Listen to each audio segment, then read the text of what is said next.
one student from my Hyderabad classroom student, he asked me this question. Sir, summation 9, you wrote 9 into 10 by 2, which is 45. Can you please prove it? Summation n is n into n plus 1 by 2. 1, 2, 3 till 10. 1, 2, 3 till 10. So s is nothing but 10 plus 9 plus 8 and so on up to 1. So this is nothing but 2s equivalent to 1 plus 10 is 11. This is also 11. This is also 11. This is also 11. 11 is added total 10 times. So it is 11 into 10 by 2. So if it is 10 here, this is 10. Here it is 11. So similarly, if it is n, it is n here.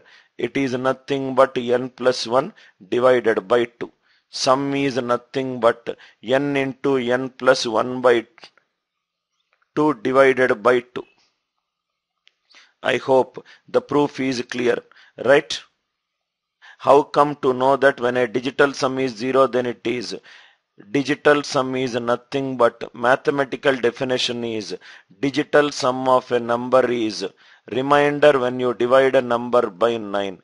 Digital sum of a number is number when divided by 9. I hope this proof is clear. Summation n is n into n plus 1 by 2.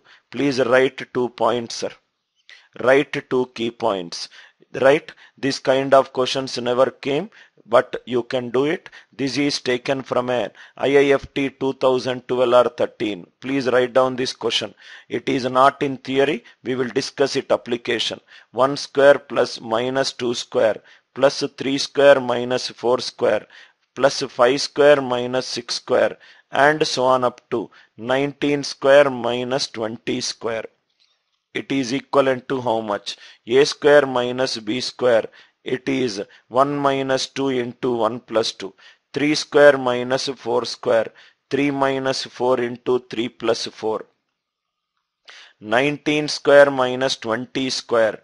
It is 19 minus 20 into 19 plus 20. So, if you observe everything, this is minus 1, this is minus 1, this is minus 1, minus 1 into 1 plus 2 plus 3 plus 4, 1 plus 2 plus 3 plus 4 till 20. So this is nothing but just now we discussed n into n plus 1 by 2. So 2 tens are 20. Answer is minus 210. Please tick mark, sir. This is the application. This is the application. 1 square minus 2 square plus 3 square minus 4 square. This is taken from the IIFT. I think 2012 or 13. I am not sure about the paper. It is taken from IIFT paper. Summation n is n into n plus 1 by 2. Right? One student already WhatsApped me. Sir, we know sum of the squares of the first 10 natural numbers, sum of the cubes. What if it is odd numbers?